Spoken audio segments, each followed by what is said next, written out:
भारत का प्राचीन इतिहास और कला एवं संस्कृति। ठीक है। Ancient history and art culture of India. Bharat की संस्कृति और उसकी निरंतरता। Indians culture and continuity. चलिए आगे हम देखते हैं कि भारत की जीवन विरासत।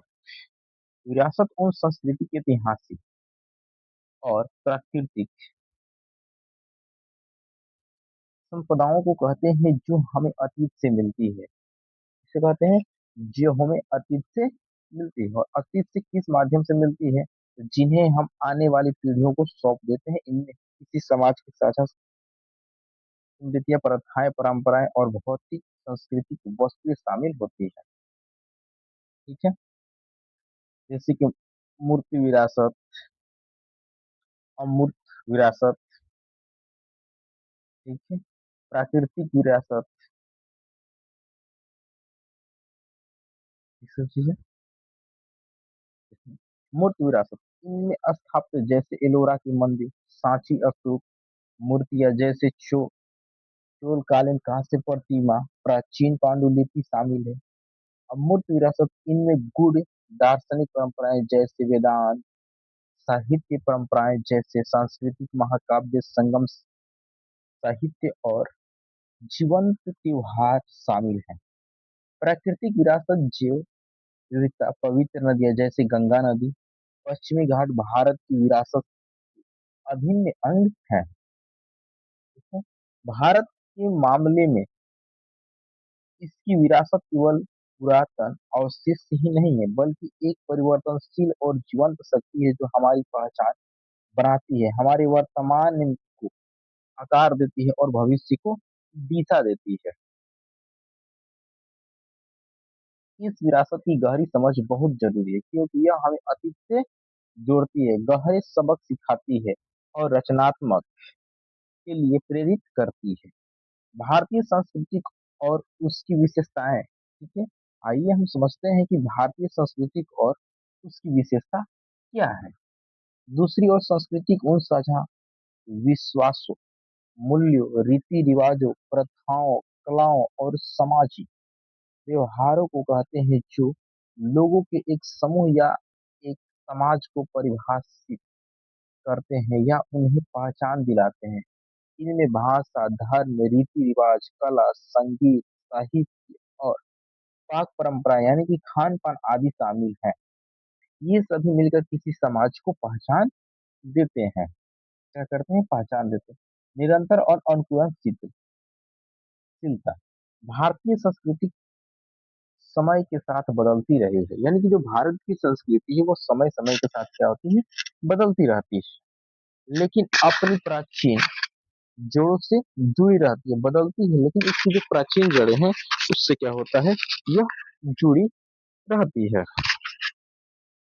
उदाहरण के लिए आधुनिक समय में शिव जी की पूजा, जो शिव की पूजा का संबंध सिंधु घाटी सभ्यता के आद्य शिव यानी कि पशुपतिनाथ की जो मूर्तियां मिली है के वाली माना जाता है, तो वो उसी समय से है। आज भी शिव जी की पूजा होती है। समन्वय और आत्मसातकरण, भारतीय संस्कृति में सदैव ही विदेशी तत्वों को आत्मसात किया। उदाहरण के लिए इंडो इस्लामिक स्थापत्य कला और उर्दू भाषा की उत्पत्ति इत्यादि। आध्यात्मिक और दार्शनिक गहनता, धर्म, कर्म और मोक्ष भारतीय आधुनिकता के मूल्य तत्व हैं। विविधता में एकता। अब बातें करते हैं विविधता में एकता। भारतीय सांस्कृतिक, भाषाई क्षेत्र और सामाजिक विविधताओं को अपनी एकीकृत सभ्यता ढांचे में समाहित करती है। संक्षिप्त में हम कह सकते हैं कि समाज की विरासत एवं जीवंत धरोहर है जो हमारे दैनिक जीवन से गहराई से जुड़ी है। यह विरासत परंपराओं को सहेजते हुए आधुनिक परिवेश के अनुसार खुद को क्या करती है, ढालती है। खुद को क्या करती है, ढालती है। इतिहास को स्वरूप देने में कला और संस्कृति की भूमिका। The role of art and culture in shaping history. कला और संस्कृति केवल इतिहास की उपज नहीं है। कला और संस्कृति केवल इतिहास की उपज नहीं बल्कि वे उसे आकार और स्वरूप देने वाली सक्रिय शक्तियां हैं। वे इतिहास का दर्पण, उसका इंजन और उसका संचालक होती है। क्या होती है? उसकी संचालक, उसका दर्पण, ठीक है, उसकी शक्तियां जो हमारे समाज को प्रतिबिंबित करती है, ऐतिहासिक परिवर्तन को प्रेरित करती है और साझा पहचान का क्या करती है? निर्माण करती है। ऐतिहासिक धरोहर के रूप में कला और संस्कृति, कला और भौतिक संस्कृति को देखिए, ठीक है, अर्थव्यवस्था, सामाजिक संरचनाओं और विश्वासों के प्रत्यक्ष प्रमाण उदाहरण है। ठीक है।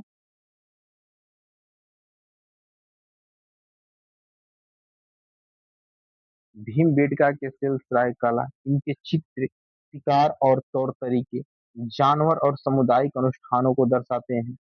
हड़प्पा की कलाकृति, ये कलाकृतियां धर्म, व्यापार, संपर्क और केंद्रीकृत व्यवस्था प्रशासन का विवरण प्रदान करती है।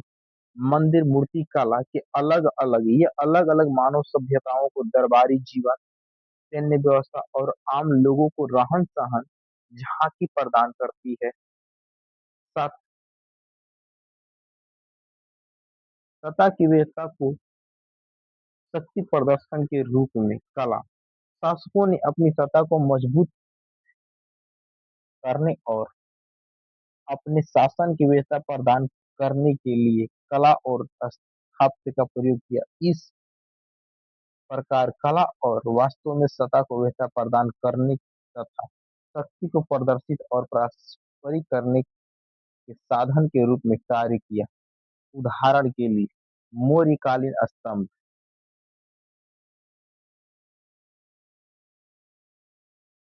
मौर्यकालीन स्तंभ, मौर्य सम्राट अशोक ने स्तंभ उनके साम्राज्य में विस्तार और नैतिक आदर्शों का प्रतीक है। गुप्त कालीन मंदिर और सिक्के, मंदिर स्थापना कला, राजाओं के चित्र वाले सिक्कों की वजह से स्वर्ण युग अवधारणा। चोलकालीन मंदिर, बृहदेश्वर मंदिर राजा राजा राज चोल के निरंकुश शासक और प्रभुत्व का प्रतीक है। पहचान और सामाजिक एकता का निर्माण, एक साझा संस्कृति, शब्दावली या भाषा अलग अलग समुदाय के बीच एकता की भावनाओं को बढ़ावा देती है। उदाहरण के लिए वैदिक साहित्य, इंडो आर्य भारतीय समुदाय के लिए एक साझा धार्मिक और सामाजिक पहचान की स्थापना की। महाकाव्य और रामायण, महाकाव्य रामायण और महाभारत महाकाव्यों के संपूर्ण भारत में सांस्कृतिक पहचान बताने में अहम भूमिका निभाई है। क्षेत्रीय मंदिर शैलियां, नगर और द्रविड़ शैलियों ने क्षेत्रीय पहचान को मजबूत किया। सामाजिक और धार्मिक परिवर्तन की प्रेरणा, कला एवं सांस्कृतिक परिवर्तन के माध्यम है जो पुरानी व्यवस्था को चुनौती देती है और नई विचार पेश करती है। नए सामाजिक सांस्कृतिक आंदोलन विशिष्ट कलात्मक अभिव्यक्तियों के माध्यम से पुरानी परंपराओं को चुनौतियां देते हैं। उदाहरण के लिए बौद्ध कला, बौद्ध कला अस्तित्व में मोक्ष निवारण का एक नया मार्ग दिखा जो सभी के लिए सुलभ था। भक्ति आंदोलन, इनमें स्थानीय भाषाओं में कविताओं की रचना और प्रोत्साहित करके ब्राह्मवा ब्राह्मणवादी कर्मकांडों को चुनौती दी और धर्म को व्यक्तिगत महत्व का विषय बनाया।